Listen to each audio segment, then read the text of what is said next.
All right, let's talk a little bit about some foreign policy issues. President Trump has fostered relationships with Vladimir Putin of Russia, Kim Jong-un of North Korea, and the Crown Prince of Saudi Arabia, while at the same time he's distanced himself from some longtime U.S. allies like France and Germany and England. What are the ramifications of this?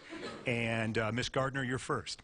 Sure. The ramifications of his personal relationships, to be perfectly honest, I'm not interested in. But what I do know is while he was building these friendships, China cut our farmers off from millions of dollars of their soybean market. While he was building these relationships, Russia threatened the very founding ideals of our democracy and interfered in the people's right to free and fair elections. While he was building these relationships, Saudi Arabia murdered an American citizen in its embassy.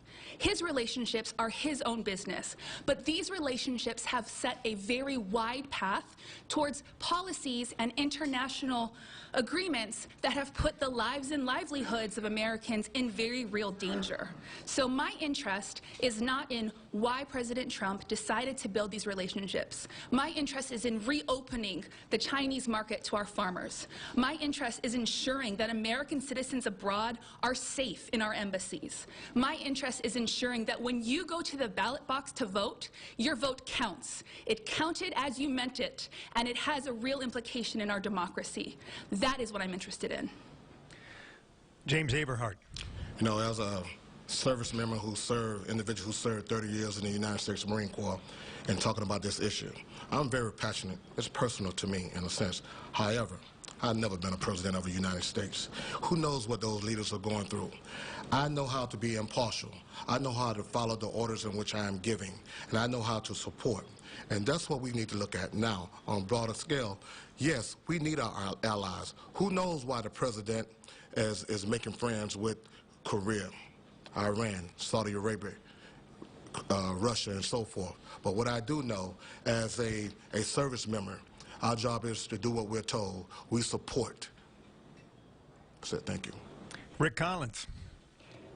Our Constitution spells out clearly that Congress has the exclusive authority to declare war, and the executive branch, their job is to carry out that declaration. We have not done that for 70 years. We haven't declared war since World War II. Both parties are responsible. Congress has abdicated their responsibility. And so you fast forward to like we withdrew out of Syria recently last year, and our Kurdish allies are now real vulnerable to attack by Turkey. We've started heating up bad relations with Iran, and none of this is happening with congressional input. And Congress needs to step back up to the plate.